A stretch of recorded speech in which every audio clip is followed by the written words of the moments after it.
I'm a busy guy, dude. Nate, you're looking so slick, mate. Am I looking slick? Yeah, you're looking slick. I slept good last night. That's what it was? Yeah. Glad someone did. Kurt. What do you mean? Glad someone did. You almost slid out of bed, Kurt. Look at at you. I'm in jet lag mode. Look, I've just been fasting on my flight back from Romania. I'm shredded up the wazoo. It's always summertime for you, mate. Guys, it's been a while. People are out there in the Twitter sphere talking like, hey, where's the live show at? It's back, baby. We're back. We're back. So here we are, lots of swimming going on. Massive month. So much swimming. Swimming. Is it going to slow down now? I think it's going to be just like this until Paris, right? We're not going to have any breaks, you know? Yeah, I think you're right. Well, we'll have a couple of weeks here in December, you know, a little Christmas action, some New Year action. But, yeah, Tier Pro Swim Series, those things are going to heat up at the beginning of the year. So we'll see a lot of Americans swimming at those long course. But, yeah, it's been crazy. Queensland championships are going on right now. Chinese nationals are going on right now. European short course just happened. Chinese trials for Doha, even though it's not that fast, and most of the swimmers are saying we're not going to go to Doha, but the Chinese trials. South African trials started next week. Oh, wow. It's non-stop. Yeah. Well, I guess the big meet was Europeans. Kurt was the commentator the entire time. Kurt, how was Romania? It was cold, but no, look, it was awesome. First time I've ever been to Romania, and it was a great insight into what a swimming-loving nation they are. You turn up, the people are amazing. Camelia Potek, obviously Athens Olympic gold medalist, 200 freestyle. She's the president of the Romanian Swimming and Modern Pentathlon Federation. And they had the European juniors there last year. And this is the first time they've ever had a major open meet there. The facility was fantastic. And didn't the swimming just go nuts as well? Obviously highlighted by that final night. They packed it out on the weekend, the Saturday and Sunday. And they're a very swimming knowledgeable crowd as well. They acknowledge, they understand the sport, they appreciate it, and we can go into details on all the top swims. But obviously with David Popovici there, I had not seen anything like this since Ian Thorpe back, around the turn of the century in 2000. He is absolute rock star. David.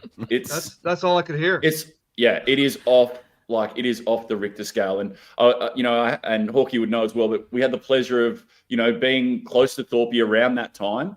And it's not just the crowd when he's swimming, and it's all the other things around that. It's when he did a session, he got out of the pool and it was maybe 15 meters between him and his towel and his gear. He had to shake like 15 people's hands on his way to get to he had to shake all the lifeguards lined up to shake his hand, the security guys lined up, the cleaners lined up, other coaches, other swimmers. Like, it's just this aura that is around him. So I felt for him a little bit, but that's what comes with the territory. It's an incredible thing. And the similarities between him and Thorpe, like out of the pool, he's such an intelligent guy. He thinks about everything that he says, and you can just tell that the fans, they just absolutely love him. And I was just happy with his, obviously his 200 performance. He would have been pretty unhappy with that, but he's swimming the 100. Just, he lifted for the home fans to get on that podium, that final lap, going from 7th to 3rd. And it was a red hot field in both the 200 and the 100. And the crowd appreciated that too. They knew that this was world class, and he was coming up, not only his short course is not his favorite. He's probably, not in the best form either. But to lift in front of the home crowd and get on the podium, the fans really appreciated that. Insane finish in that 100. I watched it like 10 times the last 5 meters. There's just no way he's touching 3rd place, and he does. It was kind of like watching Kate Douglas win that 50 freestyle at the U.S. Open. Like, just doesn't look like she's going to win. Boom, touches first. Yeah. Sonny, what you got? You got loaded. Well, I was going to ask Kurt a question about David. Do that. How is your perception of how he's handling it. Like you said, he thinks about everything he's saying, and he's got a lot going on around him. But in terms of performing, right, like there's a lot of pressure on him to win next year. He's going in, whether he likes it or not, he's still going to be the favorite in the 100 and quite possibly the 200 as well, I would imagine, based on his performances previously and just his age and just kind of the way it's all kind of lining up. So in terms of how he's handling that aspect of it, how's that going, you think? Yeah, I think in his favor, he has a great team around him. That's for sure. It's got to be tough for him, though. And it's got to be draining for him because he's got to be the only swimmer in the world that when he walks on the street, if he goes to the shopping center, he's at like Dressel's not getting stopped in the US. Ledecky's not getting stopped in the US every time they go out. He's getting stopped every time he goes out. It is that on that kind of level. But I think he's so used to it now. He's getting used to it. And I think he's going to be okay. I think that 100, and we spoke about it privately in the discussions as well. What does it mean in the end? And, to race in front of your home crowd and to give a bit of fight, show what you're made of. I think he's got a lot more to give. I don't think he's done the work this year. He's concentrated more on his studies for sure. And now he flipped the switch. The short course is done. And I think, like you said, he's going to be a big chance next year. And Romania have this fantastic history of just, every generation finding a swimmer. You saw Kazlarou in, Sydney 2000 picked up 2 gold, and then Potek in 2004 with the gold in the 200. And then now is this next generation. And the only problem is it's that 100, 200. It is an epic field. And if you are off by this much, if you're having a bad day, if you've got a cold, if you're not ready to go, someone else is going to take that title from you. You know what I'm sensing though, and I sensed this from Thorpe, years ago because I was around him so much. I just get the sense that there's a lack of ultimate happiness, right? Like it just seems like he's having to kind of fulfill this destiny. He's having to kind of live up to everybody's hopes and expectations, and with that comes an enormous pressure, like you said. But I don't see him smiling very often. And again, I'm only seeing what everyone else is seeing from the outside in. So was there any time where you got to see him away from what we see, where he was actually smiling and happy and joking and having any fun at all? Yeah, I think he's very cautious in front of the cameras. And that's for sure. And I think, and Thorpe was always the same. You had to keep your group pretty tight to you, those that you can trust. And, and maybe even today, like Thorpe still has some trust issues, hanging over from that. Who can he really trust in his life? But, for David, it's there for him. And he's certainly, when he's training, when he's around his training partners, he does enjoy, he does enjoy himself. But you've got to come out. He's famous. It's like being a movie star, sports star. When you come out your front door, you've got to put that face on. And they definitely appreciate him. And he's a big thinker, that's for sure. He thinks about everything he does. And sometimes I think, much like Thorpe as well, and maybe McAvoy as well, they're their own harshest critic. He doesn't need anyone else to tell him, mate, that wasn't right. That he knows it. He knows it every time. And that he's super analytical. He thinks about everything he does. So it's no doubt that the whole nation is riding him on to next year. And it's going to be, if he does get it and he manages to deliver, it's going to be extra special due to that pressure. But it definitely makes me appreciate what Thorpe was able to deliver, especially in Sydney 2000. You're talking about a kid that grew up, 10 kilometers down the road from from Homebush, where he won, those gold medals. To be able to do that like in your own backyard, you look back and be like, man, Thorpe was unbelievable. What's crazy is that it's like a different world though. Like there was no one had cell phones back then, like he could kind of like, it wasn't like he was getting messages every freaking second. You know what I'm saying? I did want to get Sonny's perspective, because you put up a little video there about like, hey, has David Popovici, like, has he peaked a little too early? I want to get Sonny's perspective too in a second, but I wanted to also reiterate, like, wasn't there a tweet that went out something about you eating a hat, Sonny? Don't you have to hold him to that? Yeah. I gotta eat a cap. Yeah. I thought he looked really good in semis. I was like, man, this guy's he was nose breathing after the 200. He went 142.0. He's the top seed. I'm like, if this guy doesn't win it, I'm going to eat my cap. And of course, all the British guys, they can't wait to see me throw a little steak sauce on that bad boy and start ripping into it. It's because you got a full sense of security because all the British boys had to go all in the heats. They had to because of the two-nation rule, and that's something worth talking about. Like, it's a really fun rule for like a meet of this sort of standard, but it also just means you get super slow people in the semis when you're losing out. But that meant the British boys, both Jimmy and Matt, went 141 in the heats. Then they just like took it easy in the semis, went 142. Popovici gets lane 4, and then they just smoked him in the final. And yeah, I can't wait to see Nate eat this hat, and he's gonna do it on this show. Get the hat ready. No, seriously, why is he is he still studying? This is like what we heard 6 months ago, like in Fukuoka, like, oh, I'm going to school. This guy's like he's supposed to be gearing up for the Olympics, and we're still talking about going to school. Like, I don't. This was what listen, I reached out to him a couple of weeks ago. Somebody said, "Oh, you don't talk about David anymore." I said, "Listen, I'm still the president of the fan club. I don't want to mess with the rest of the field, you know, like I've got a soft spot for David. I know that, but the rest of the fields, these guys are world-class killers, mate. You know, like they're all good. I'm not saying David's better than anybody.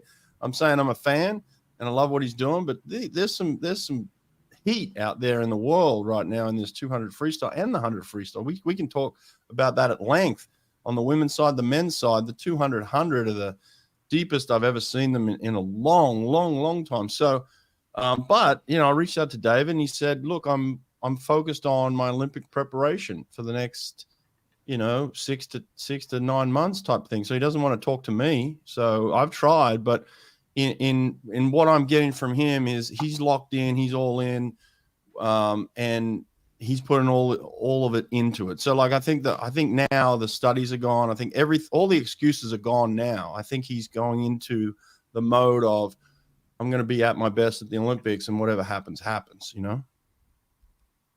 Yeah, 100%. I think it's all systems go now. 7.5 months until the Olympics. And if I was just him, I'd probably contact Thorpe if I was the chlorine daddy and just give him a buzz, and for everything outside the pool, and just ask and just the things that he put in place to deal with, you know, all the expectation and everything that came outside, because being in the pool can sometimes be the best part, because it's the one bit where you're not getting interrupted. There's no distraction. You just get to do your work. So, yeah, I wouldn't be surprised if David reaches out to Ian, because there's no one else that can really understand, you know, what he's gone through.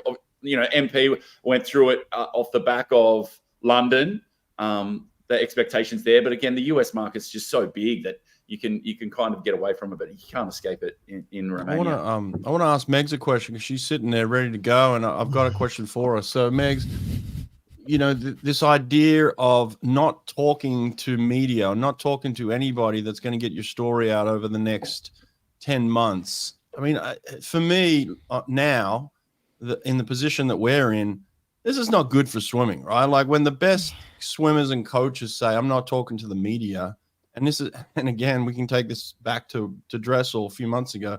It's progressing now, it's spreading out into other athletes, other coaches saying they don't want to talk to the media. Like, how are we supposed to move swimming forward if no one wants to talk? Yeah, and I think it's hard.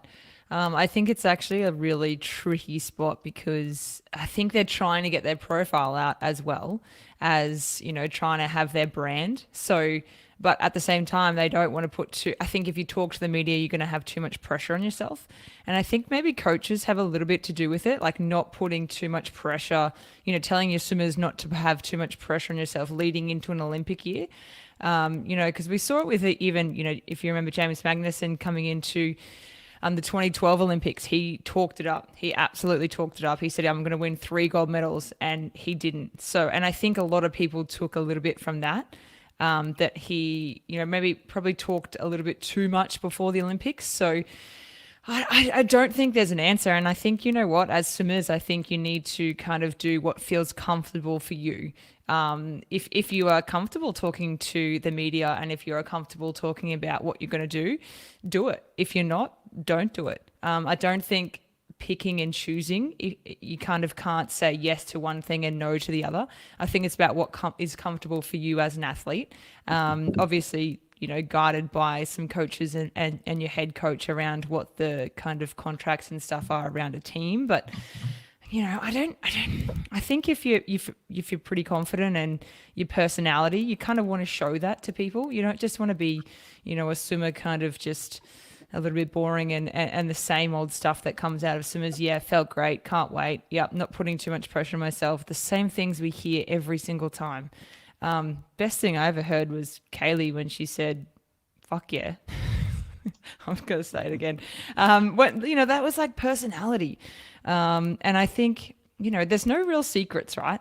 I think even if you're watching some people train, like, you know, Hawkeye, you're pretty lucky enough to see some really amazing groups in Australia, and there's nothing to hide. Like, there's no real secrets. If you look at Cam McAvoy as well, he's putting it all out there. So I don't know what you're trying to hide by not letting people in or not talking to people, or I can get social media maybe a little bit different.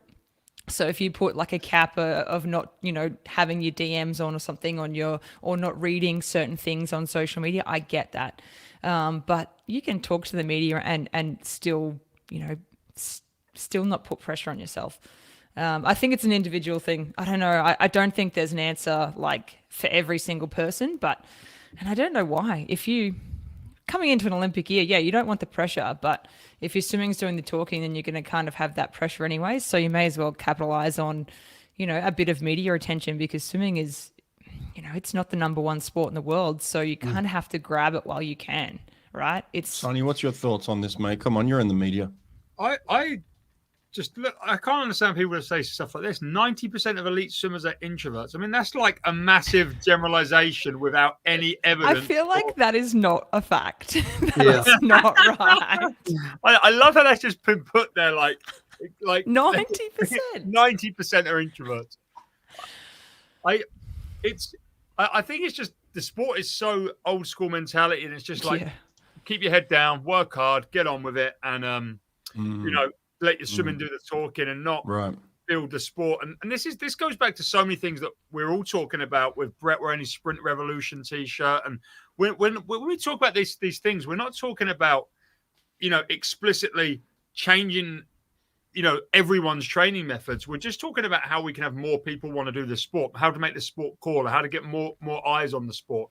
And we're doing a terrible job of that. And if swimmers don't talk, and if swimmers don't show personality, and if swimmers are too scared to say what they're really thinking about a situation, we end up with 12 people watching European Championships, and we're 6 of them, and there's only 5 of us here. You know, like the numbers are perfect. That's literally it. It's sad, but no one cares. Because it's boring, and if we don't make it better than boring, it will continue to be boring. Yeah. I don't know. We need to speak. Yeah, we used to have this. We used to have this media manager named Ian Hansen, right? And he would manage us, and he would tell us who to talk to, when to talk to, how to talk to them, right? Like, do they have that now, Kurt? Do they have people who are? And I'm not talking about management like it used to be. I'm talking about like getting kids educated on how to work with the new form of media. Do they have that, Kurt? Yeah, they still do some media training. I know that much. And obviously, like Nate said, it's a different ballgame now with social media. And at least you can control your own destiny a lot more. You can decide what you want out there and what not. So, you know, that's an exciting aspect of it. I think for all swimmers, you've got to take control of your own destiny. And for someone like David, it's hard because you've almost got to block it out because it's too much. Whereas everyone else is fighting for every inch of attention they can possibly try and get.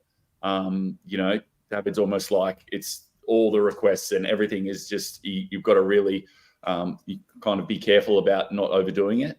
And I think that was the same with Thorpe as well back in the day. Just so many requests. I think the one thing for all swimmers watching out there as well is the media is divided into two parts. There's the people, the swimming media, the people that follow your careers, the people that are sports writers. They write about. They're not gossip writers. They don't want they don't want to know what's going on out of the pool. They want to know what's going on in the pool. They're interested in your results, in your training, in your prep, in all these kind of things.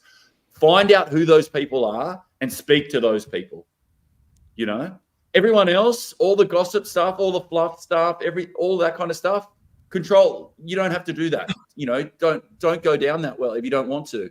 But take care of the swimming media that take care of you. That's the one thing that I would say to all the swimmers out there. Now, enough with David. We'll keep going with Euros, and we've got to get on to Dan the man, Dan Wiffen. Come on, dude. This kid.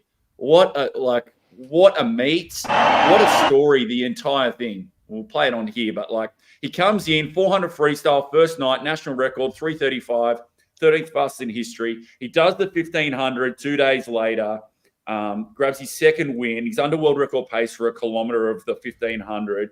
He finishes in 14:09, only the third fastest swimmer in history. And then he comes down last night. We haven't had an 800 or we haven't had a world record all year short course. And then he comes into this 800 freestyle and he swims it differently than I've ever seen him swim a race before. Normally, he goes out really hard and then slowly fades. And this one, he went out and he was just kind of building. And he got quicker as the race went on. And that record got further and further under the further he went as well. And then he comes down, a 7:20.46, takes almost 3 seconds off Grant Hackett's record, that he set 15 years ago at the Victorian State Championships. And, this kid, his ceiling is, I don't know where it is. He's just phenomenal. And then the story that no one knows about this kid was that he was up all night the night before with food poisoning. He had a few hours sleep. He was, couldn't keep any food down. He rocked up. He didn't even know if he was going to swim the 800 final on the day of. That's how sick he was. So it's what's he got, this kid? It's just a crazy swim. It was a great way to end the meet, a fantastic final night. And, it couldn't happen to a more lovely guy. And also, I think for Grant Hackett's his idol as well. So to do all that, it was a very special night for him. I have two thoughts. Oh, sorry, go on, Megan. No, and I think just off that, talking to the media, isn't the Wiffen swim? Don't they have their own YouTube channel or something like that? So you've got a guy who's just broken a world record and he's not scared to talk to the media. He invites everyone. I think I watched it a couple of times to all their training camps and all the stuff that's going on. So, if he can put it out there and still break world records, and he's trying to obviously better his own brand, I think it's really good for the sport. I feel like their YouTube channel is just sad though. They're someone who's doing a great job, and they've got 2,000 subscribers. They're literally giving you behind the scenes of world-class training, well-produced, world-class training, well-spoken, well-put-together videos, and they have 2,100 people have pressed subscribe to them. I think it's the biggest tragedy in swimming. There's someone that are trying, and they're being basically told no one really cares about that sort of stuff. People want, goofy nonsense and not a day in the life. Yeah, a day in the life. They've done day in the life. They've done that anyway. But this is good stuff. Their stuff's great, and people don't. Well, you know what happens before you break a world record? No one gives a shit, and then after you break a world record, somehow everyone starts to take notice. So maybe they'll creep up a little bit. Well, I've put their YouTube channel in the comments, so you can go and give them a follow if you don't already, because it's really good stuff and they deserve it. Both Nathan and Daniel. Well, I wanted to say a few things on this 800. First of all, the 800 freestyle, this swim is it's super impressive. You look at any of the splits, it's insane. 148 last 200, 339.5 last 400. But the 800 freestyle on the men's side is probably short course meters is probably the least swum international event by a massive stretch. It is not swum on the world short course itinerary. So it is literally swum internationally at the European short course. That's the only meet it's internationally swum at. Outside of that, it's swum at national championships where world records don't really get set all that much, which is why that world record has stood so long. And I'm not taking away from Dan's swim. I'm just saying it's like an absurd anomaly event where it isn't swum at world meets. And Dan had the European record at 725, but then 2 Europeans have been 724 at an ISL test event. So it's like this really weird event that, I don't know, it just doesn't really get much love, and it isn't swum that much. No, when you look at like the top 10 performers, you're like, yeah, who are these guys? Henrik Christensen's like in the top 5, like ever, you know, like no offense to him either, but you're right. Like it is like I don't want to say it was the weakest world record out there, but there's reasons why Grant Hackett has held it for so long, even though we've had a multitude of unbelievable distance swimmers from all these different countries. You know, Kevin Renshaw's given a little, you know, he's thinking like, oh, the distance events are in Paris are the ones to really watch. And he is right. Like it's going to be phenomenal. Why doesn't it get swum at short course worlds? It used to be, you know, like it used to be the men swim the 1500 and the women swim the 800. Remember, it wasn't that long ago until they changed that rule, even at the Olympics. So that's like the biggest part of it. It just was like I don't want to say an equality thing, but it just is what it was. Oh, maybe they did add it in Melbourne. Maybe I'm wrong as of the latest rendition. So, well, that means it's been swum at one world short course. So there we go. But so many more to come. There's loads of weird instances though. Like this European short course meet has had the 4x50 relays forever. And if you remember, they only actually made world records for the 4x50 relay short course, like 6 years ago or something, 10 years ago. So the world best in the European Championship record in the 4x50 is a 120.7 from 08 from France. And the world record is a whole second slower from the American team. The world record is a second slower than the European Championship record in the 4x50 freestyle. All right, who else impressed you? Well, I just want to finish with Dan as well. What makes him so good is he's got his brother. Him and his brother, they're best mates. They get to do everything together. They travel together. They live together. And to not swimming can be lonely sometimes, especially being a distance swimmer. So to have your brother going everywhere is so much fun. And I caught up with them at the airport at like 4 a.m. yesterday morning. Both of them, you can't tell either of them apart. They're literally identical. I was at panic stations when I had to interview them post race because I was like, they want to be more tricky. They could have sent me Nathan instead of Dan. I wouldn't be able to tell. But they go straight back into Birmingham, straight back into their training, and straight into big weeks, whatever it is, 80K weeks or whatever they're doing. And then just a quick break back over to Ireland for Christmas, and then straight back into it. They're going to Doha. They love it. He's like, I want the money. I want to beat everyone. I want to win as many races and get as much as I can. And these guys are a classic. And what we get wrong, and what people get wrong in the fitness world and the influencer world is the top athletes are not the ones all jacked up, lifting lights out in the gym and can do all these amazing things on their little, TikToks and this and that. It's the people that you don't realize. These two guys will walk down the street. It's Revenge of the Nerds. You wouldn't even realize that that Dan is a world record holder. And this is what real athletes are. The place that this guy can push himself to. It's just unbelievable. Like the pain, how he can go to a dark place, to set that world record. Okay, given it is what it is, the 800, but he already did a 400, a 1500, and an 800 in a 6-day meet, mate. And he comes straight from Rotterdam long course where he'd done 2 1500s and an 800 long course 2 days before. He said that at the airport. He said that was a mistake.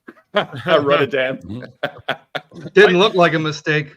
But going back to what we were saying about media stuff earlier, Dan was buzzing. I think he made 30 grand from this meet, 10 grand from the world record. He got high FINA points from the European short course, which was like maybe another 10 grand. Throw in the 3 golds. He's come away like 30 grand.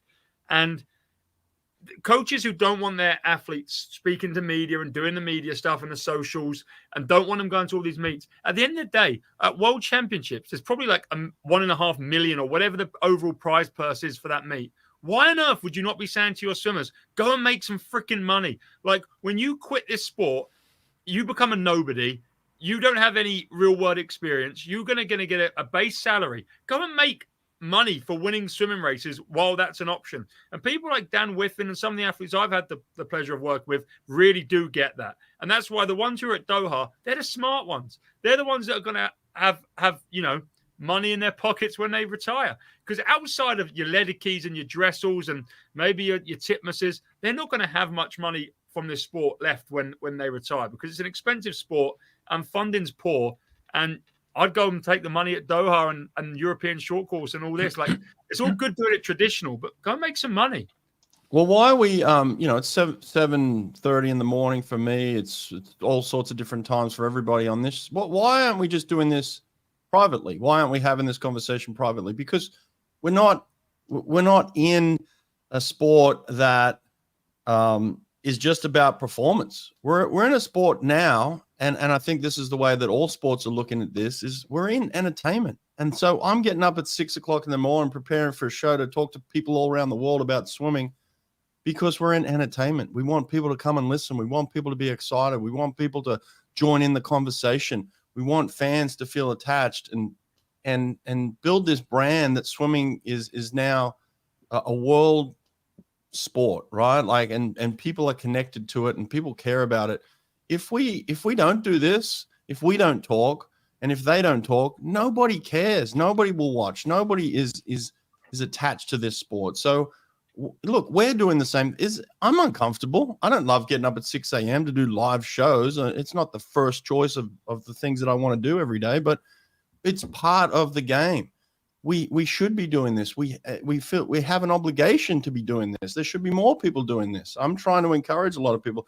This whole thing is just part of the game. This is part of the push to bring more eyeballs to swimming, get people to talk about swimming, to have some sort of attachment to something. So, look, I think we all have a responsibility. We, as a small group here, we are doing our part.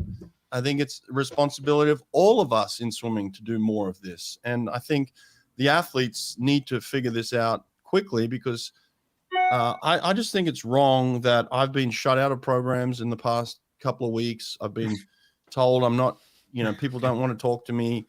And all I'm doing is trying to push the sport forward. I'm just trying to share stuff. And listen, there is stuff that I don't share. I can tell you that. I know a lot of stuff about a lot of people. I know I get a lot of videos. I take a lot of videos, and I don't share everything. And even when I'm in these programs, I say, let me film this and let me not show that. So, like, there's stuff that is kept private. That's fine. I get that. But not talking to the media for 9-10 months at all, not telling, how are things going just generally, I think is wrong. And I think it's our responsibility to change that, Yeah, good one. 100%. We're in the sports industry, and more than that, we're in the entertainment industry. And that's my whole income is based on trying to turn swim meets into, WWE, Exciting. Nightclubs. So it's good fun. Okay, keep it going here from Euros. Wiffen done. Let's Epic. do this one. From the longest to the shortest, we're going to do Proud. Yeah, let's do it. Okay, Proud. Ben Proud. Here we go. Nate, 53, 20.18.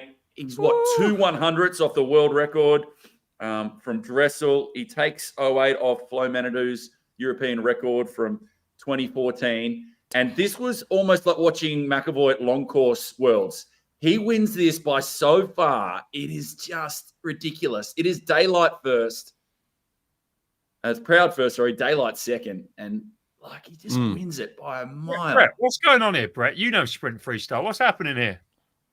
It's just complete domination. What you have is a man that is completely focused on swimming as fast as he possibly can in one event. Ben Proud doesn't swim, anything other than maybe a 50 butterfly, because he's strong and powerful and can connect it.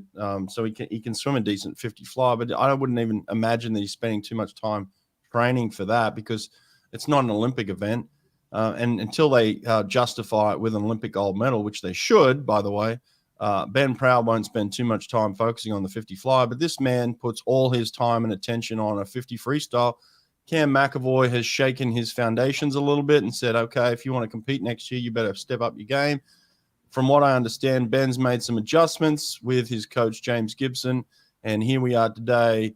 He is now dominating the European championships and possibly creating separation between himself and Cam McAvoy as the only two people next year who can win the 50 freestyle at the Olympic Games. There's only two right now. There's no one else. And whether you like to hear that or not, that's the way it's going. That's the way it's gone so far.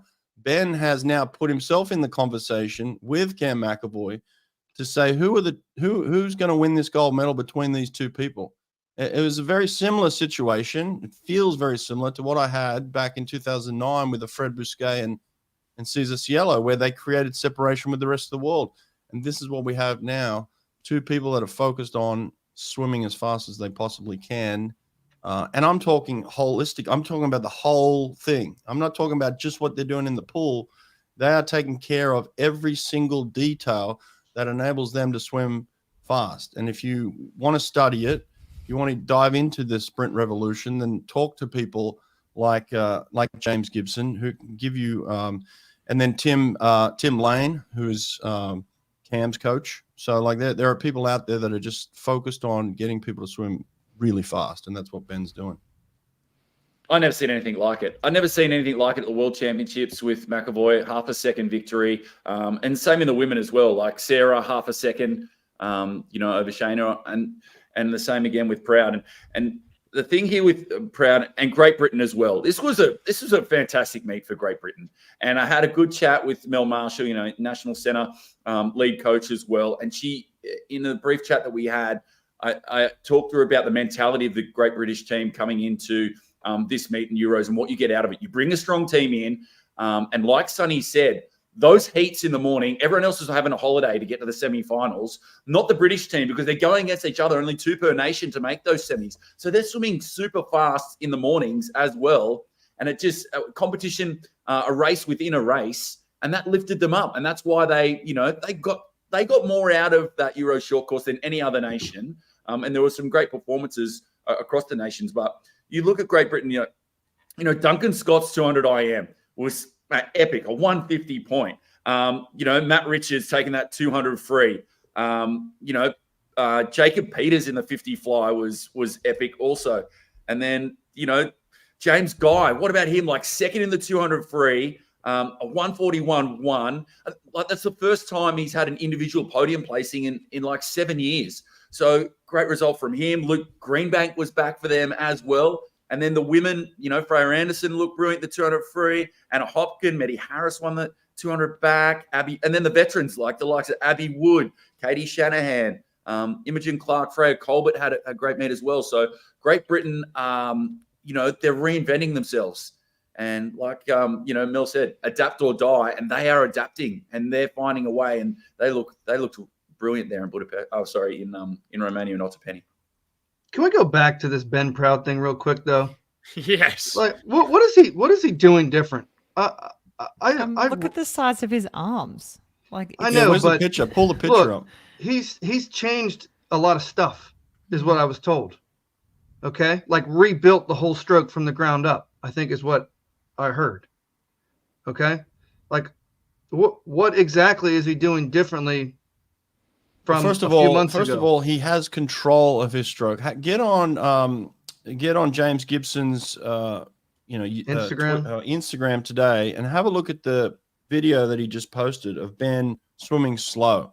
We talk often about swimming fast. You can't swim fast with control unless you know how to swim slow with control, and nobody's doing it better than Ben Proud right now. Get on that Instagram and check out that slow, controlled swimming from Ben. And I talk about this all the time, the dry armpits. Ben is doing a phenomenal job of getting that shoulder up and over and connecting at the front. Everything is placed to perfection. He is connected perfectly from fingertips to the bottom of his toes. Everything is connected. Everything is working together.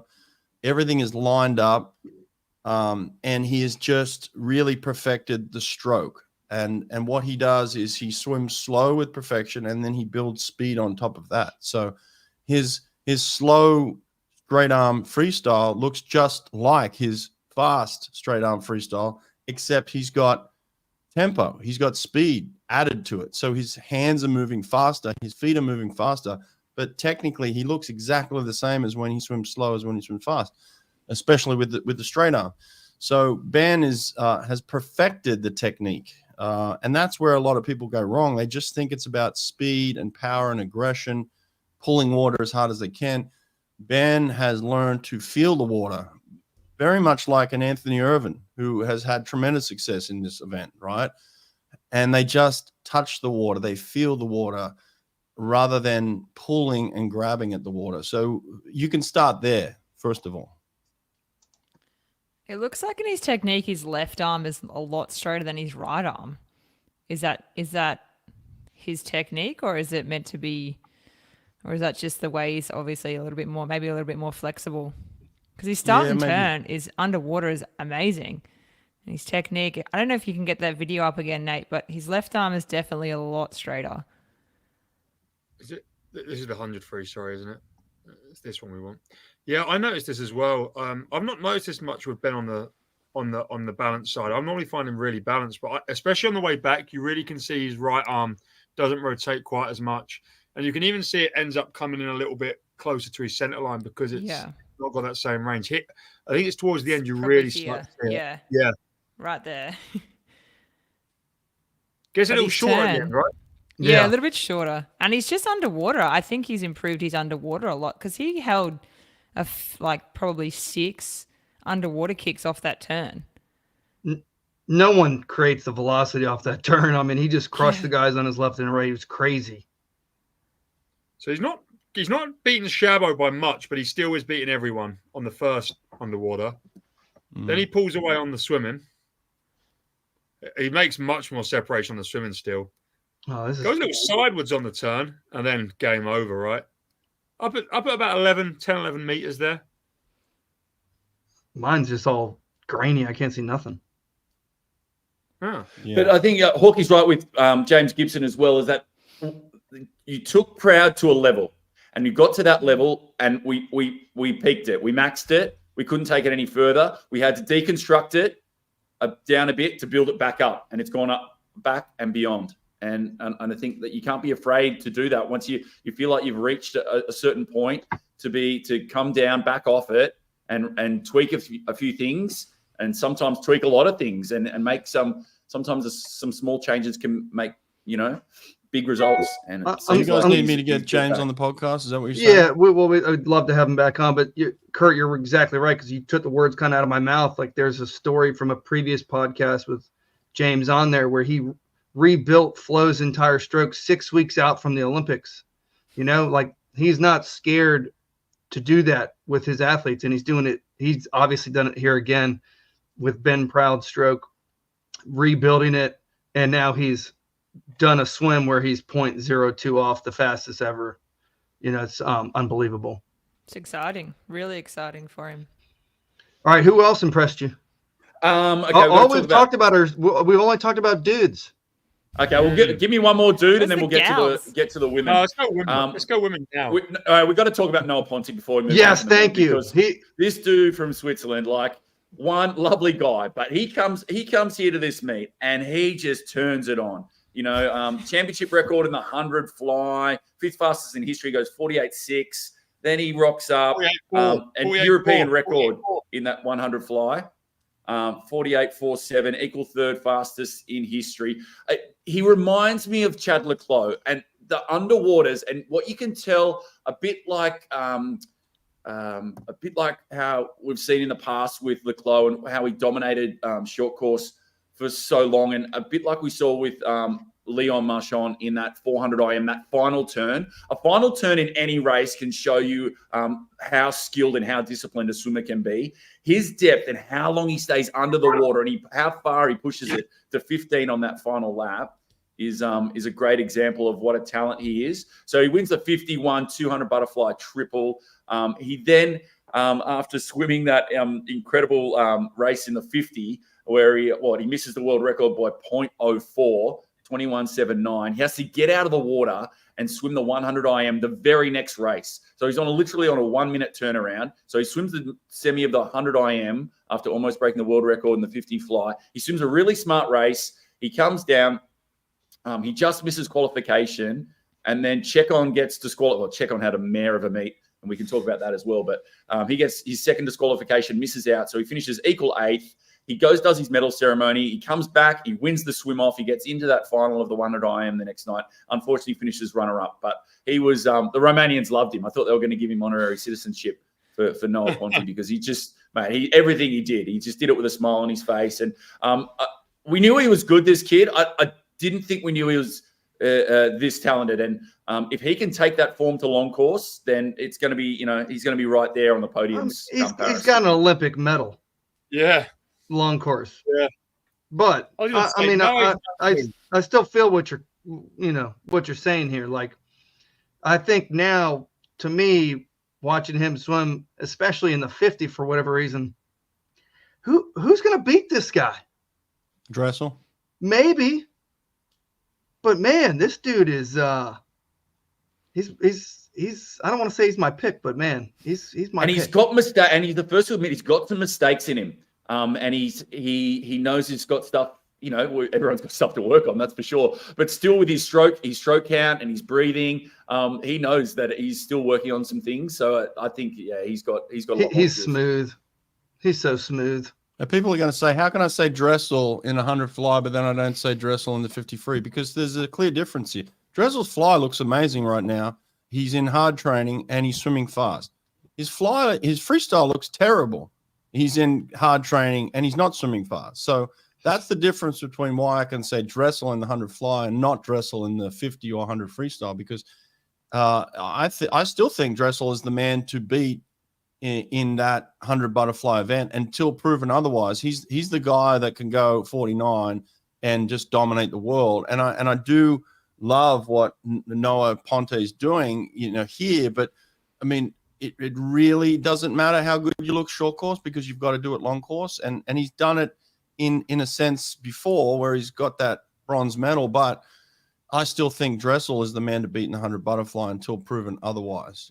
Well, I mean, and what Sonny, about Temple just sneaking through in Japan? What about Temple just dropping a 50.2, off the tools? We'll go for a little holiday in Japan, and I'll give you a 50.25, fifth fastest swim in history. Like, mate, the mullet is, man, he was mad there in Japan, and that if he can replicate that, I can't see why Temple can't go sub 50 next year. How many medals at international meets, barring Commonwealths, has Matt Temple got in the 100 butterfly? None. He's just such an asset. None. And how long has he been going 50.4? Like 5 years. He went 50.4 at trials. He's a classic Australian guy that smashes trials and then adds a second at the major meet. Damn. That's what Aussies do. That's what Aussies do. It's the Aussie way. Hang on. Can we get that in full screen? Say that again, Sonny. Say that again. Goes, how's the chat on Sunny? Like the Brits go all right at a short course Euro. Like, don't worry that Australia won at the world long course where it actually counts. Who won European short course? GB or Australia? GB. There it is. We're not even. We don't. That's Australian. He didn't pick up any medals. Oh, Sonny, I'm just surprised you're not Team Temple with a mullet like that. I thought you guys were on the same squad. I love Matt. Matt Temple's a great guy. No, he does. He's a great swimmer. Like that, I watched that swim. It was extraordinary. It really was extraordinary. But he don't forget, this guy's been 50.4. Was it Tokyo trials? Like, this is a guy that's been at that level for so long, and he just doesn't show up at international meets. He got a silver. He got a silver at Commonwealth Games. So I'm not taking anything away from him. And he's got more relay medals than most people ever will get a swim. But he's just not done. I think he's changed coaches. I do think he's changed coaches in the last 6 to 12 months. Can somebody confirm that for me in the chat? If anyone knows, I'm pretty sure. Now, right? What? Is he down in Adelaide now? Yeah, I think. Right? He was there training. He's been in Adelaide a long time. He's been in Adelaide a long time. Well, no, I think he's changed coaches. Like, I don't think he's with the same person as he was in Tokyo. Australia's asleep. They're all asleep right now. Yeah, there's no Australians in the chat. There with Bisho down in Adelaide alongside Chalmers. And the one part quickly on that where they get a little win as well is they get out of Adelaide and they go up the sunny coast. and get training there at St Hilda's as well with Ash Delaney and Right. have some good time up there. Get some vitamin D because they're all good mates. They're all super close. Go to Australia Zoo, go see the Irwins and check all that out. And, mate, Get on the and tour. having that balance to go up there, I think it helps them as well. So with the women here, Euro, let's speak about the French women. Firstly, the newest French women, Anastasia Kirpich-Nikova, was Russian and got that French citizenship earlier this year. She is just on a grind. She did the 4.8.15 triple 2 years ago in Kazan. She lost out one of those, but looked really impressive in the 1500, 15:21.2. She's been threatening podium placings at long course, and I think in front of a home crowd now for France, she's going to be a big chance next year, 8 and 15. Charlotte Bonnet, we talk about reinventing and coming back. She comes back. I get it. It's only the 100 IM, but she's been around for so long, and a bit like in the same mold as James Guy, to be able to come back and get back to the top was a phenomenal effort for her. And she's worked so hard on her breaststroke in recent times. You can tell her breaststroke's really up for it. So it was great to see Bonnet there. Beryl Gastadello, we know what such a talent she's been. She's had such a tough 12 months, her passing of her mother, to come back. For her now to push, it's nothing more inspiring than having a home Olympics, and that's really going to push, these swimmers. They want to be a part of it, and they're going to live for it. They've got that extra funding, and I had some good chats with Jacco Verhaeren as well, who's now the French national team director, and he's really excited by the prospects of this French team next year. Pauline Mayhew as well was brilliant in the women for France. And then, with the men, speak about Grousset, mate, that guy, he could really turn it on next year. His 100 free was brilliant there in Romania. And then got some good distance. Yeah, got some good distance swimmers there as well. Damien Joly was solid. Maywin Tomac, if he can transform that short course to long course, he's a fantastic backstroker, and then you throw in the relays as well. So France looking pretty good. They would have left that meet pretty stoked, with how they went. Why didn't Leon swim? Anyone know? He's doing college, NCAA's yards. Yeah, not necessary, Oh, not needed. Too busy doing yards. Yards is really important because you can get a American really record. important. That is actually the best thing ever, isn't it, Nate? He's also been really sick too, I heard. So he's, I don't know if that had anything to do with it, but he's training, He's American baby. now. He's training. He's not training sick. Did you see that meme I made? No. It's like that little guy, and he's like, "Hey, I made this," and then he gives it to the guy, and the guy looks at it and he goes, "Oh, I made this." But I made a French and then an American flag, so it looks like the Americans made it. Yeah, it's good. You got to see it. Yeah, France going to be okay. And I was impressed with the Netherlands as well. The Netherlands were good too. Tess Schouten, 200 breaststroke. That was a good swim. Yeah, that was a it good was a solid swim. 2:16. Jeff Amova. Jeff Amova was great. Yes. 103. That 100 breast, Benny went out like a rocket, and then Jeff Amova. Yeah. Jeff Amova was like 16. Like Ifimova. Is that how you say it? Yeah. Or is the J silent? Is that a silent J? Yeah, silent. Jalapeno. Silent. First ever Estonian to win a European title. There we go. Yeah, I was on the bus to the airport with Efimova, and she is tall. She's tall too. Got great height, and she swims her races a lot more mature than her age. She's one of those people that just has fantastic pacing. And like Sonny said, she bided her time against Pilato and then really cooked her in the last 25. Kira Toussaint was consistent. Tessa Gillet was good as well. The Netherlands look okay. Casper Corbeau and obviously Arno Kominga in the breaststroke, so they're going to have they're going good. And then I'd say the Italians as well. They turned it on the last night. The Italians, like 6 gold medals on the final night. Alberto Rossetti in the 400 IM was outstanding. Maresi's a bad dude. He's a bad dude. That 100 free is going to be so good. I can't wait. They look good. Martin Nangi, the Tullio brothers. Marco and Luca, Cerasiolo. Like Italy's got some depth. Obviously, Pilato is. You just forget how young Benny is. She was so good at such a young age, and she already has so much experience. And she's already on that Olympic team. So her and Quattarella obviously. She's just like a one-trick pony. That's the Olympic problem. medalist. How is It's she? like- She won the world title in the 100 breaststroke long course. That's one event, Sonny. That's one event. That's all I'm saying. In the 50, world champ in the 100. Oh my gosh, bro! They don't swim the 50s, bro. They don't swim the 50s at the Olympics. She's the world champion in the 100. Look, Yeah, McAvoy's only got one event. Benny's got one Yeah, event. He's a That's just the way it one-trick rolls. pony. the American wants her to do yards. She doesn't do enough yards for Nate. Oh, Sonny. Jeez, they're fired up She got one- today. she got one event. what event you She got? got one event. What is her? So the Italians look good, and the Swedes too. The Swedes without Sarah, they've got that next generation coming through. Experience in Louise Hansen, Michelle Coleman, Michelle Coleman, obviously that was Sophie Hansen's there as well, and Sarah Junovic is she's a talent. We saw at the World Short Course last year what she can do, and it's always intriguing for a nation like Sweden when history repeats. And obviously Sarah's at the top right now. She can't swim forever, even though we'll see how far she can swim for, and she might swim for a little while longer. But don't worry, Swedish swimming fans, the next generation is looking pretty good as well.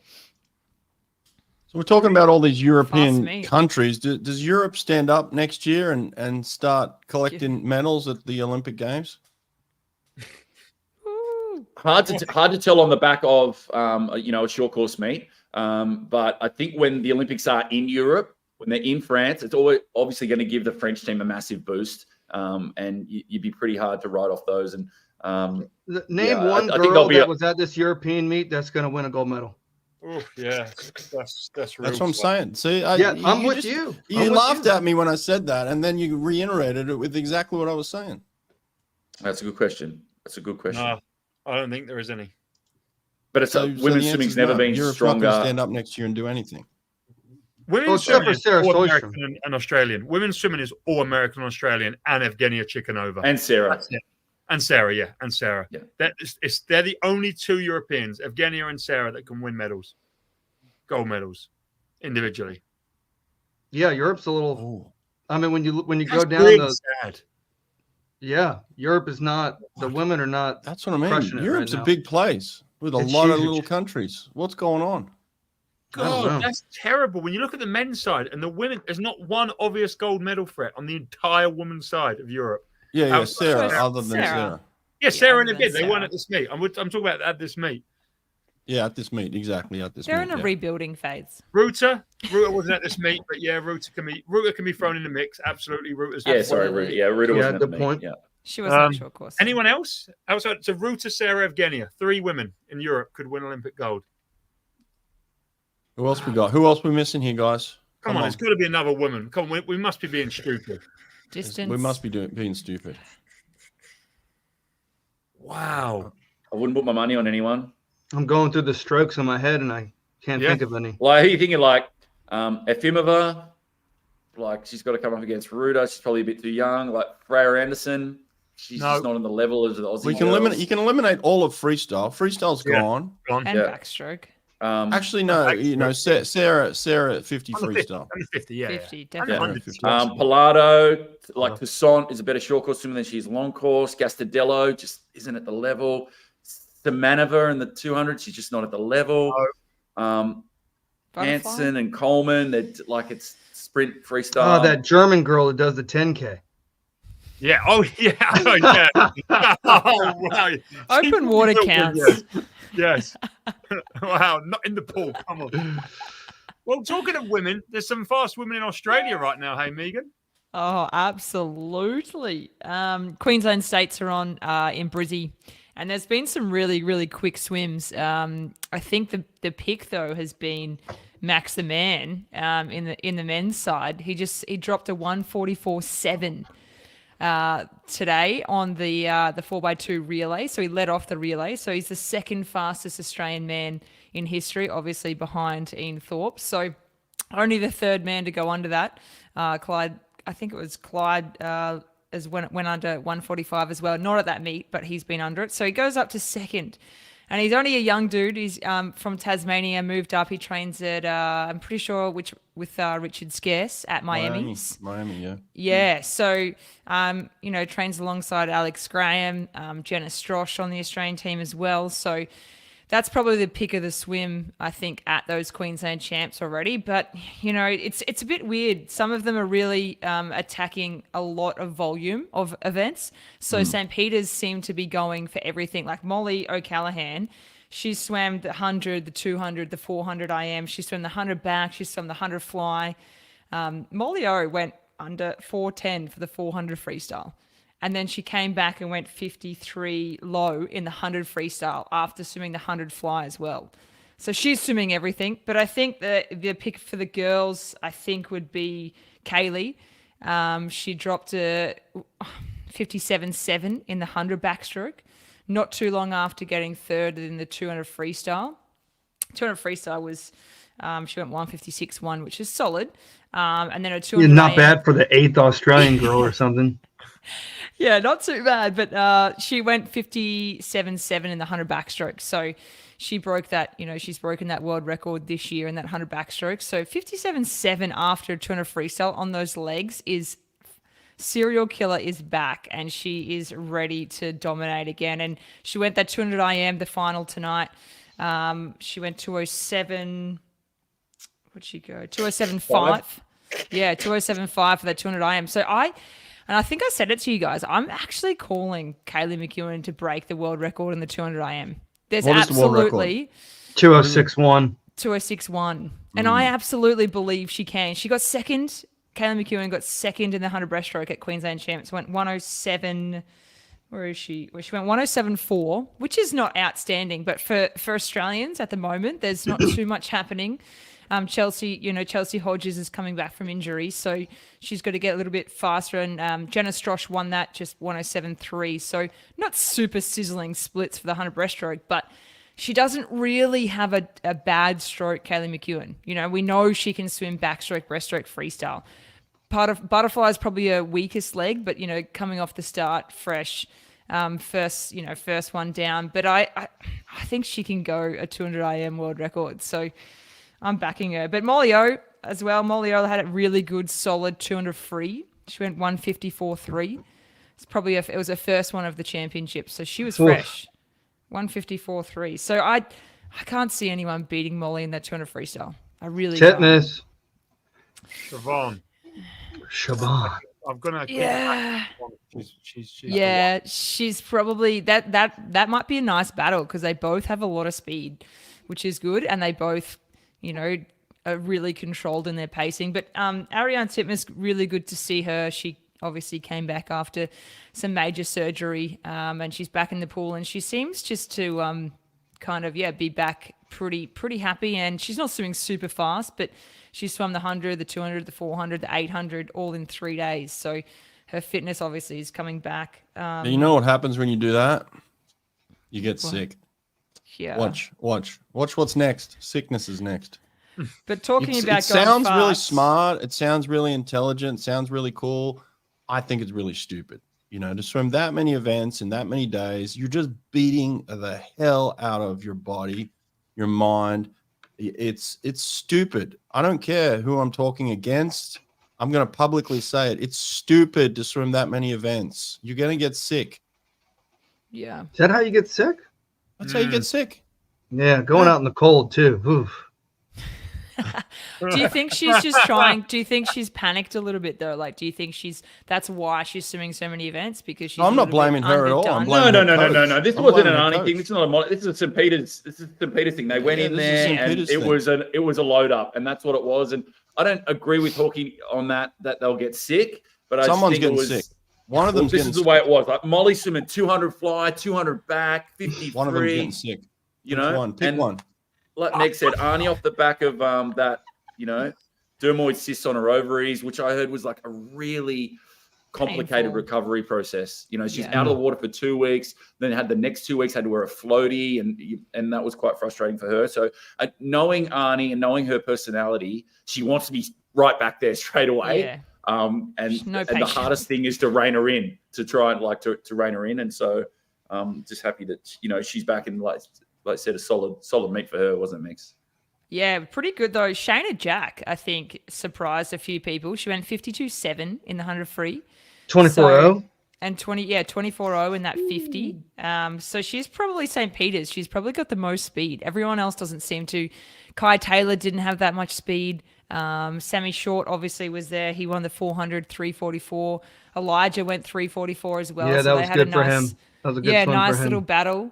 So, Shayna Jack probably has the most speed out of St. Peter's, and she's only doing the 50-100. So Kate Campbell had a good swim. She went 53.2 in the 100. So she's still, hovering around that 53 mid low section. Gotta go quicker than that if you want to make that team. I don't even know what time you're going to have to go to make. Can we have a wager on who we think is going to make the two individual spots? Molly. And right now, we're going to do it right now. Right now. Okay. Oh, damn. This is tough. This is tough. I'm going Shayna and Kate. Shayna and Kate. That's my two. Shayna and Kate.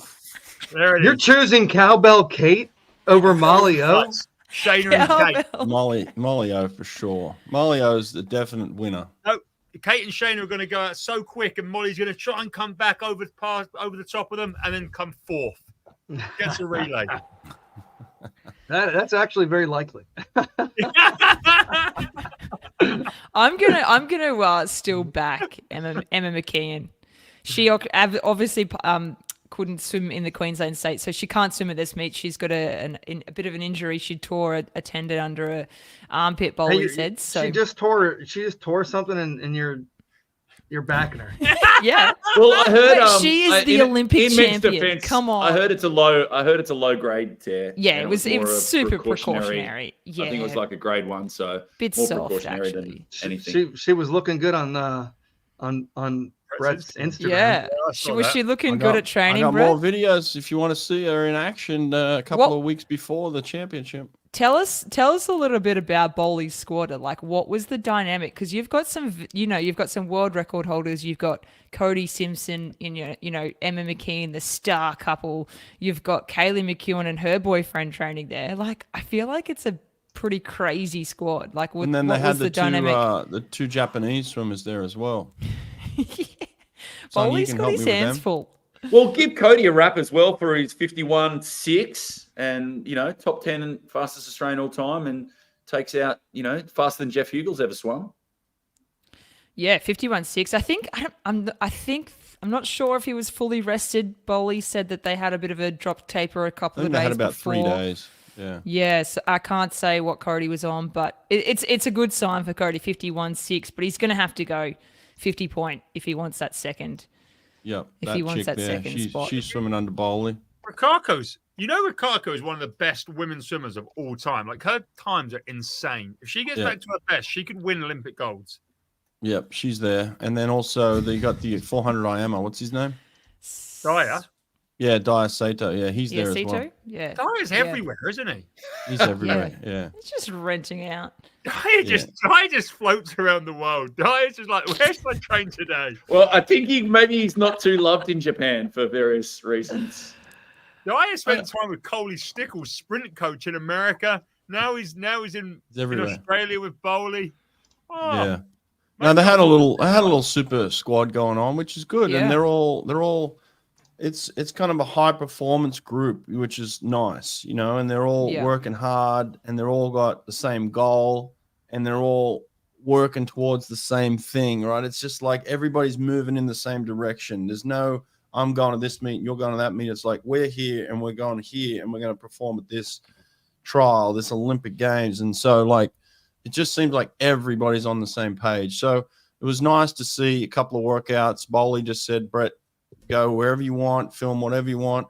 And then I asked the athletes, I said, would you mind if I filmed? I asked Kaylee, I said, Kaylee, do you mind if I record your training? She said, no, just make me look good. I said, I don't have to worry about that. You're making yourself look good. So it was easy. So yeah, I just had free access to the whole squad. I was asking Bowley questions. I was able to take photos of the the workouts that he was putting up. And I went into as much detail as I can. I put out tons of content already. I got more content, and it's really over just a 24-hour period, where I just had this person doing this, and I didn't even have time to film the Japanese swimmers. I was mainly focused on the Aussies, and I got tons of stuff. It was cool. Bowley's just one of those coaches who's very open and says, "Yeah, you can film whatever you want. Go for it."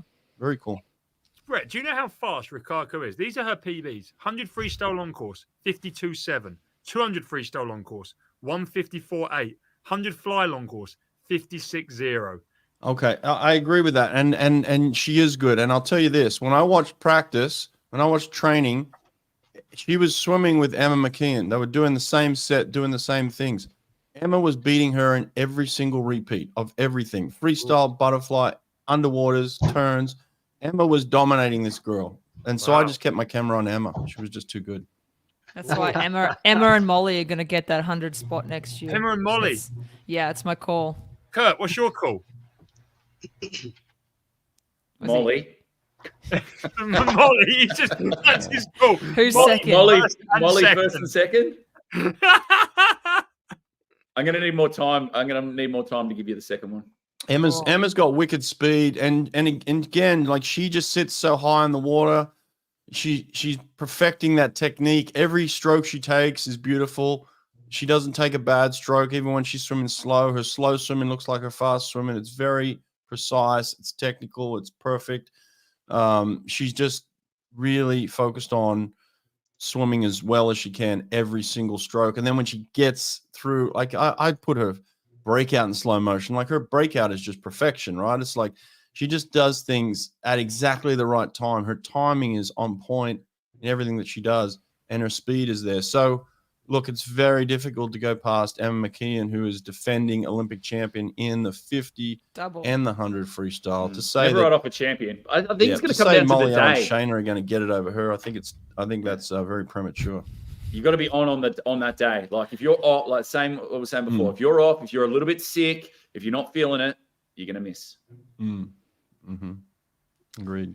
But Tommy Neal swam pretty well as well. Tommy Neal trains with Sammy Short.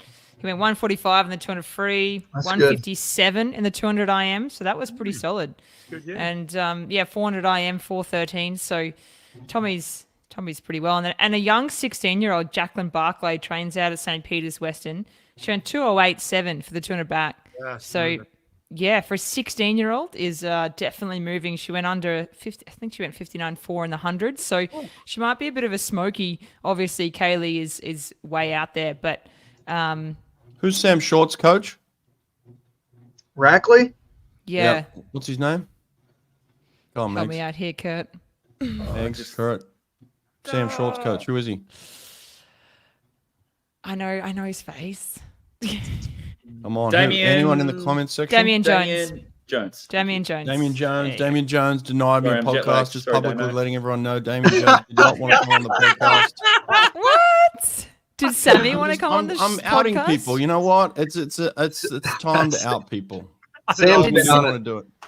Sam Sam didn't was want on to do it? I don't know. Sammy Short was on it like a few months ago, Sam did. and actually it was Sam's fine. extremely Yeah, open. No, I'm talking Yeah. about coaches in good. Australia. We're going on lockdown. These coaches in Australia acting like they're too big to talk to people, but they'll listen to my podcast. They'll listen to the Americans Yeah. talk, and they'll listen to the Europeans talking, but they don't want to share anything. Can you get Not all of Cowbell them. Kate back on?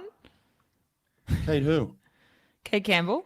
Kate Campbell won't come on. She denied me. She doesn't want to talk. More cowbell. Megs, also Ella Ramsey, runner up in the 200 breaststroke, went at 224. Heath Ramsey's daughter, Hawkeye. Heath Ramsey's daughter. Okay, no, Yeah, that's very yeah. cool. She's training with Viddy Chase is she at Chandler? Pretty sure.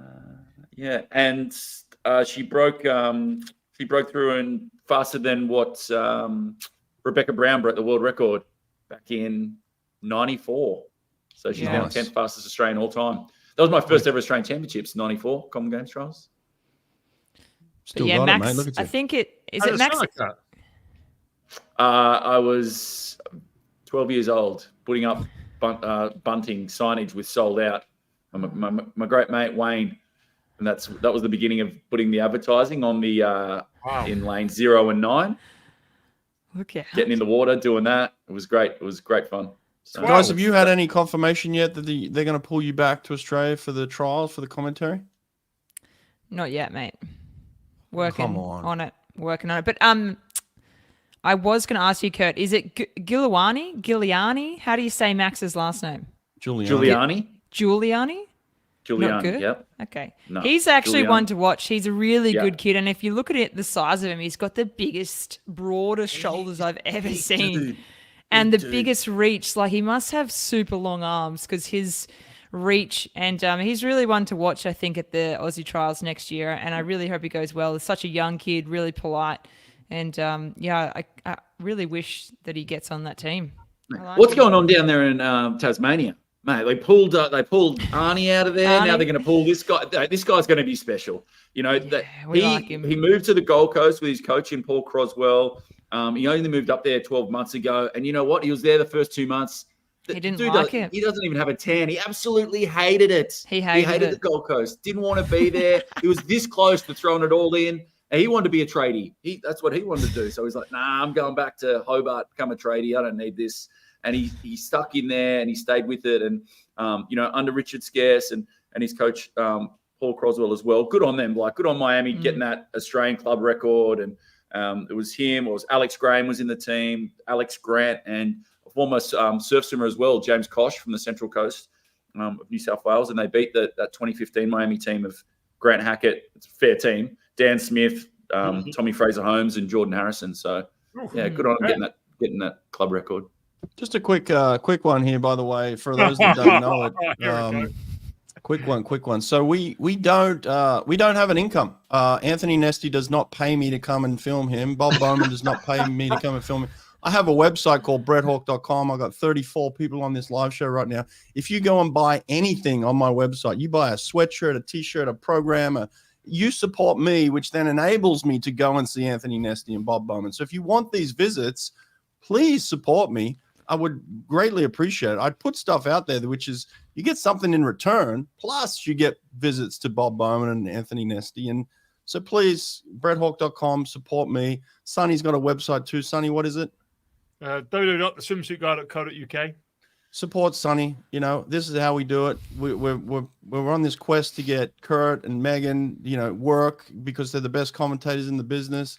Nate sells swim clocks, so it's like you support us and we can support swimming and we can go out and do more and more and more. So we appreciate all the support we get.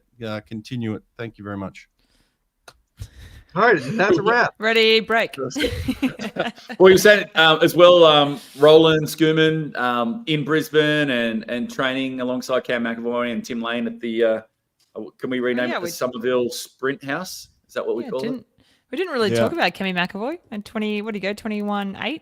Yeah. He's going 21s in his sleep. 21-8-2, 21-8-4. Yeah. Pretty solid this time. Got to watch him swimming, and a lot of people have interest in his program and what he's doing. And basically, look, he's cutting out aerobic training. He's cut aerobic swimming and any form of aerobic activity from his training. Primarily, he's working on strength and speed and power and technique at race pace, but the aerobic side of what he's doing is completely gone. So I think we saw that in the 100. He actually had a hit out where he went 49.2, I think, and it hurt him, right? And he admits that it hurt him, but then he came back the next day and went a couple of 21s and it's back on track. But he did not get any rest for this. He did not shave for this. So it's just a training run. So Cam's basically swimming the way Bruno was swimming when he was at his best, and just 21s are on tap now, and that's where you got to get to if you want to be a contender on the world stage. You've got to get to every day 21s. You wake up, you go 21. You go to sleep, you go 21. It's just got to be an automatic thing, and that's where Cam has got it to now. So pretty cool to see. And yeah, had a good chat to Jacko Verhaeren as well about sprinting and the future of sprinting, and also they're not training less. Like we were saying before, they're swimming less, but they're not training less. And don't get those two mixed up. Just because they're not doing the laps in the pool doesn't mean they're not doing the work out of it. No, it took Cam 3 hours when I was there to get through 600 meters of sprinting. So yeah, it's not less training in terms of the time and the commitment. It's just less volume of swimming up and down a black line. But Cam is swimming down a black line one way really fast, and he's doing it Just often. very quickly. At a lot more intensity as well. It's not easy to do. It's not easy to do. No. When I watched him, he did 425s at full race speed with cameras. It was all detected by computers. So none of it was on a hand time. It wasn't like a coach saying, take your mark, go. It was all computerized, and everything was down to hundreds of second details. Cam went 425s over the 3 hours, and he went 21.3 pace 4 times in practice for a 25. So like he's training at that level where he's going 21.3s in practice. So it's pretty crazy. What's it called? Sprint Revolution. What's it called? Have a look at it. There's been some Sprint. shout outs, a lot of Sprint Revolution. Yeah. I heard at the European short course in an interview, I think it was of Ben Proud. The interviewer actually said there's a bit of a Sprint Revolution going on. Do we know? Yeah. Boom. Just gonna Video have or to it drop didn't it happen. in commentary. Yeah, we're gonna have to Video or drop it that in didn't happen. commentary. Did a podcast with Mac Reevers yesterday. Mac Reevers talked about how much he loved the Sprint Revolution. So we're going to chop Oh, he that up loves and get it. that out next week. He was my favorite swimmer when I was going through swimming. You don't say, Megs. No, Oh, wow. Wow. Well, before because we he's a end up- backstroker as well. Oh, okay, He yeah. was not good looking at all, was he, Megs? Tall, backstroker. Backstroker. Anyway. He was Good. just very good at what he did. Yeah, real good. Real good. And thing with just Chacon. with that, with Meg's favourites, just with check on as well, 2 DQs there at European short course. Wasn't that he was just not having the meet? What happened? Not going. Was so. it past Okay, so this is- 15 or? Yeah, no. This is what's happening, and get the camera on me because this is what we're going to talk about here now. The game has changed, and this is a message to all the swimmers out there. I was at European short course. It got implemented at World short course last year for the first time. You know, in tennis, the Hawkeye technology. And now the Hawkeye technology has arrived in swimming. And what does that mean? It means they have cameras everywhere. They've got them in the water. They've got them out of the water. They've got replays. They've got slow-mos. They've got speed-ups. The bottom line is Big Brother's watching. You cannot get away with anything anymore at a major meet. And there will be DQs, and they will go to video. They will go to VAR. They go to video judging post-race. If any judge on pool deck feels like there's half a chance that something wasn't right, or they want to check, they can check it. They've got the ability. At the end of the race, they hold the results up. They go to the bunker. They check the video. They go through the replays. It might take a minute or two, but the message is clear, especially for all you breaststrokers out there. They will find you, and they will get you. Do we know what Chacon Is he? for? Yeah. What was he just? Underwater or? Yeah. What was it? Because he's not a breaststroker. I feel like one of them was maybe a butterfly kick at the end of the breaststroke leg. That's a big one that they've been getting at the moment on that final stroke to the wall. Was that in the 100 IM? I'd have to double check it back. He but- got DQ'd in the 100 IM and 200 IM semi-final. Yeah, I and think- and and the other thing as something well on this Hawkeye, what they allow you to do is when you get DQ'd, then you and your coach, they'll set the whole thing up for you at the end of the session. You and your coach go into Hawkeye. They have a screen there specifically for the coach and the swimmer to sit down and watch it, and then the head referee will come in and be like, "This is you, yep, doing your thing," and it blows them away. They're like, "I didn't even know I was doing it." And because we've never had this technology before, a lot of the swimmers, so I'm not saying that all of them do it on purpose. I think there's a lot of them that have deficiencies in their strokes that they're going to have to change and make some alterations because a lot of them don't know that they're making these mistakes. So I think it's good long term. I think at the moment it's a little bit frustrating because we're getting a lot of delays in the meet, especially in breaststroke events.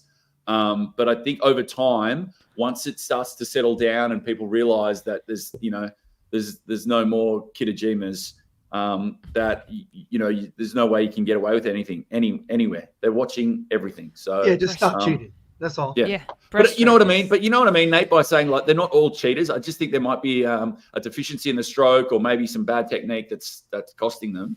I And think a lot of them were cheating, bro. Yeah, I Yeah. think they're getting those butterfly kicks in there. I think they were doing Yeah. it on purpose. They knew what Yep. they were doing. 100%. Well, that too. But at the moment, every time the Cheeky. breaststroke race is on, it like the chances of it going to a video a VAR afterwards is like 90%. Like it's Yeah. super high. And then And you they've get got all to the get crowd better at that. and the crowd as well. When you go when you announce like the last race is going to video review, and the crowd goes, "Ooh, Oh. yeah, it's good, it's fun." So I think it's Big good. It's news. great for the sport. Emre Sachi didn't get disqualified, but he also didn't get within 1 second of his 50 breaststroke PB. So Yeah. was he cheating, Nate? I don't know. Maybe he was, maybe he wasn't. Well, I Yeah. think, and there's talk now as well about world records that at what point are you going to have to, a world record's only going to be allowed if you have a certain degree of Hawkeye technology there. So you can't go to some back alley meet where there's only judges, there's no video, and bust out a world record and that be official. So I think there's talk now about what level, of technology's got to be there for a world record to be official, which is exciting. And I think also that's got totally news. fair. Yeah, that sounds fair. Because where did the So It was in Turkish- Turkey. It it was was in Turkish club champs. yeah, it's like some.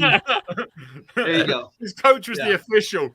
Yeah. The ball was at least 22 meters long. A few more exciting things from Omega Timing is what there's a new set of blocks coming. I Yes. don't know if they're going to be ready in time for Paris, but they come with their own backstroke wedgies included. So you flip them. It's kind of like a mechanism that flips over and flips up.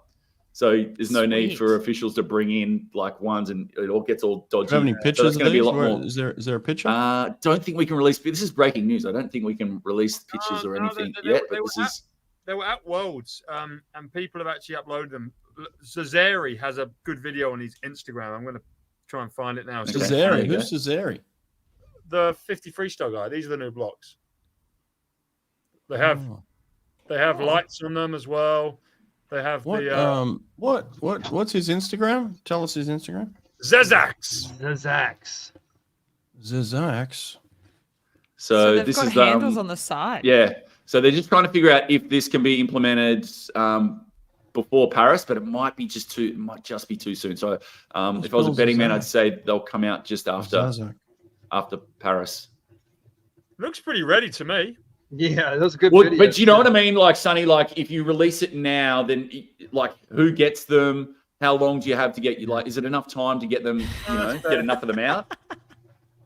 That's my favorite So- part, the last bit. Hey, he's a guy that gets social media. That got 74,000 likes. Yeah, he crushed. He's putting good content out. He gets it. He's Lorenzo. I just followed him. He's got a new follower, Lorenzo. I've just followed back. I've just pressed follow back. There we go. He's got 2 new followers. I didn't see the backstroke part of it though. Didn't see that. Must have Yeah, he split it up. didn't have the. He didn't. Yeah, didn't he's have not a it. backstroker, so He's a sprint freestyle. He doesn't care about backstroke. Yeah. What is that, fourth best stroke or something, Megan? And you also, were talking about breaststroke before. swimming won't Cheaters. swimming won't go to 1,000th of a second either anytime. No, it's not happening. So I had a chat to them about the reasoning why, and there's just too many variables with the water causes. It's not like athletics or something. Being in water just creates too many variables outside 1,000th of a second that they can't control. So yeah, you'll be getting no 1,000th of a second anytime soon. All right. That Kurt. Cesare. What did he win his Olympic medal in? Sprint freestyle. He's fast. Backstroke. He's on the relay. Oh, on a relay. No, I'm just asking. He got an Olympic silver. I was just saying, what did he win it in? 100 backstroke. freestyle. I can almost guarantee. Yeah, 4x1. He's really fast. He's a really big lad as well. Really tall. Yeah, yeah. When that? does the podcast come out, Hawkeye? Who with? My favorite. Meg's second Yes. favorite. My Favorite. second favorite. Monday. Monday. All right, cool. I'll listen to it. Who else you got coming up, Brett? I feel like you got some big Yeah. podcasts coming up. Yeah, I'm excited. Listen, Tell us about it. We've given a lot of hate for the people that don't want to talk. I'm going to give some love to somebody that does Give want us to the talk. love. I'm Yeah. going to give some love to somebody that does want to talk, who's a world champion, who's a European champion, who's now the fastest man in 200, across Europe. Matt Richards is coming on tomorrow, mate. Woo! I like that. Sweet. You know what I love about someone like him? I send him a message. Within a few minutes, he answers straight back. I send him a link. Within a couple of minutes, he puts up a podcast, and it's a couple of days after he's just won, a European title. So it's like, this kid gets it. He's not afraid to talk. And you know what that shows me? That shows me a man that is confident, right? Like anyone that runs from, exposing themselves or talking or just letting people in, that to me, I smell fear. It's an insecurity. Matt Richards is just exuding confidence right now. I'm coming. Christmas is coming and Hawkey's releasing his naughty and nice list. I reckon you should. That's a This thing. is what I want. Hawkey's going to release for Christmas. Hawkey's going to have a wish list. It's going to be his wish list for his top 10 people that he wants to talk to in 2024.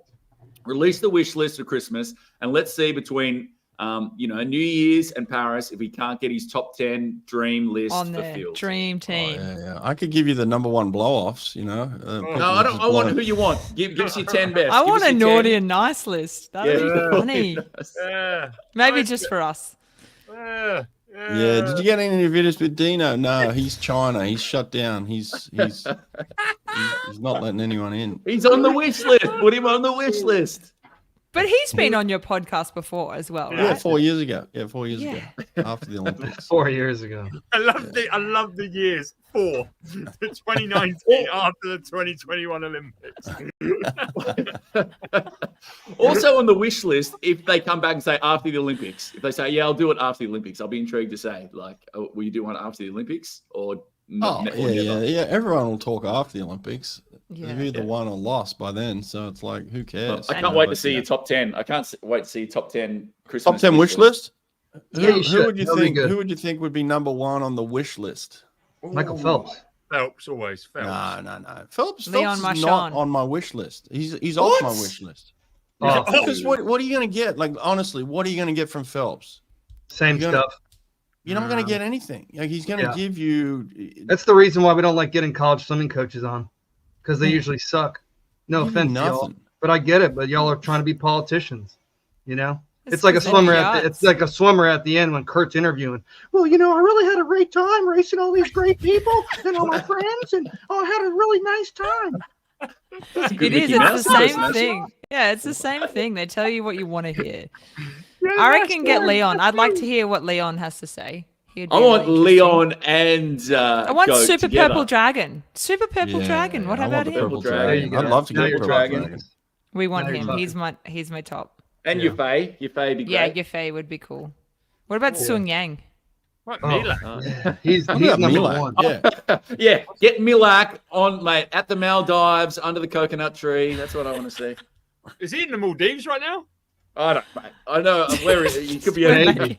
I know he loves the place. sun. He loves the sun, so Really? his chances of being in Budapest are not very high. I also know he hates training. The funny thing is, he's on Instagram a lot. He's always looking at my Instagram. I know that. You have Get him on. First question: is it true that you don't actually do most full sessions? Just he's on the sprint revolution. Yeah, the sprint He's on. revolution for a 200 He's on butterfly. for sure. I feel sorry for him. He's just bored. He's bored. What does it say? You Come zoom in my on that, podcast. Nate. That's What's, it. what's that little notification at the bottom? Where's the little zoom in? There we go. Invitation sent. There we go. Let's There we do go. it. Just so you all know, it's all sent, Yes. right? It's There you official. go. Come on, mate. It's You're on official. my wish list. Chris Milak, you're on my wish list, son. Let's on go. holidays. All right, I Nate, think just that's give it. her an update as well before we go on. about these Go on. kids just cutting sick in the US. These Yeah. age kids. Crazy Oh, kids. you guys want to talk about yards? Yeah. Yes, I love you. I want you to Dude, talk to me about these 3 or 4 teenage kids that have the rest of Actually, it's- US swimming shivering in their Going speedos. crazy. As much flack as I get on this podcast for being the only American here, it's I've got an American passport. How dare you? yeah, I got you. But I yards is not my jam, especially during the Olympic year. I'm not.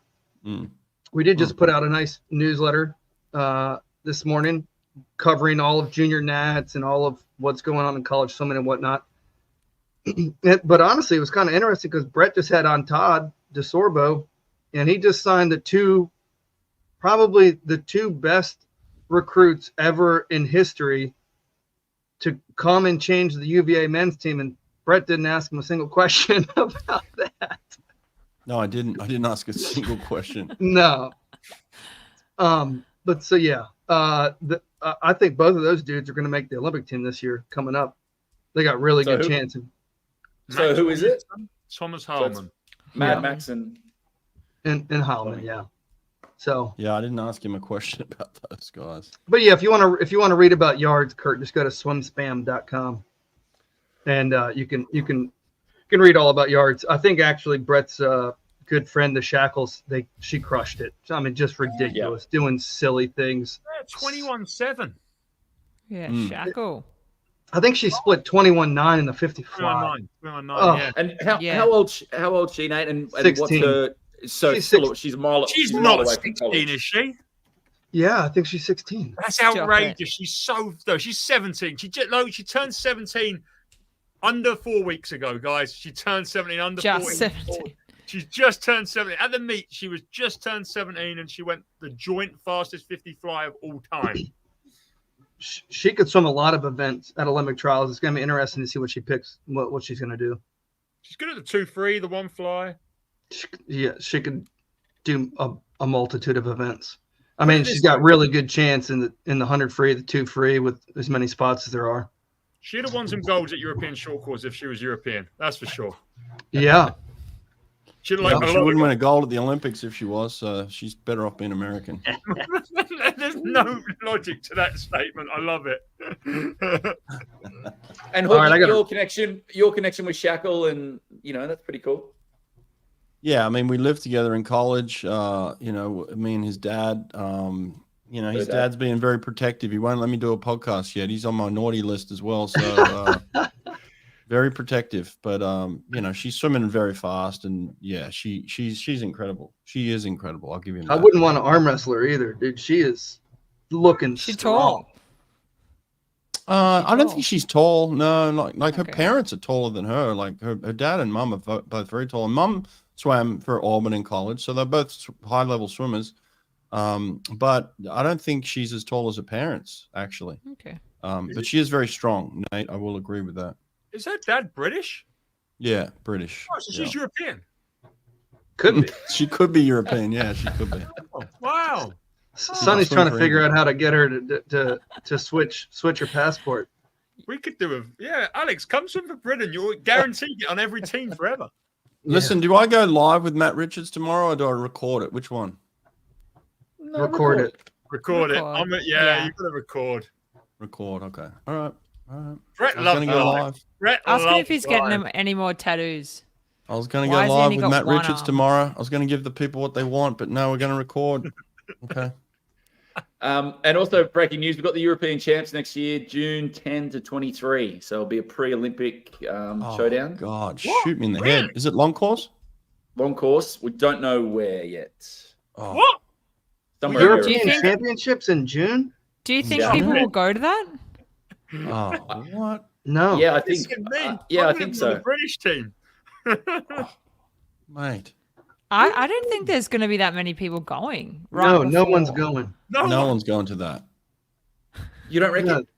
No, they're going to be sleeping, No. resting up. They're going to be tapering, Wait. baby. Between trials Yeah, and taper. Olympics, they're not going to travel to Europe unless it's in Paris. That's Ooh. silly. Stupid. Oh, it wouldn't Yeah, be there. that's- Wouldn't be in Paris. No, of course it's not. Nah, that's a That pretty means- bad time. Between now and the Olympics, we have like 6 months and Worlds and Europeans and trials. Yeah. This is And it's insane. long year. course. And Long it's course, long big course. year. Europeans aren't good at long course, so it's like it's going to be even worse. What is going on? It's just slander. Yeah, they're not very good at all. Well, you got to fit it in somewhere. It's got to be in somewhere. So what are you going to do? More like the Yeah, C it's during- teams. It's during the French trials. The French are having their trials at the same time as the European champs. We've been talking, like, the swimming calendar is always jacked up How like is it- this. No one talks to each other. It's ridiculous. That's really special. I think it's the European Aquatics champ, so I'm sure French trials will not cross over directly with the swimming portion of it. All right, people, it's been fun. Thanks for this. It's been a great time. Thanks for the laugh. Good Good to to see see you. you. Make all. sure I We're want back. this naughty. I want the naughty list. I want the nice list, and I want the wish list. All right, God, I can't wait to see that naughty list. Happy festive season, swimming fans. We're going Hope next Santa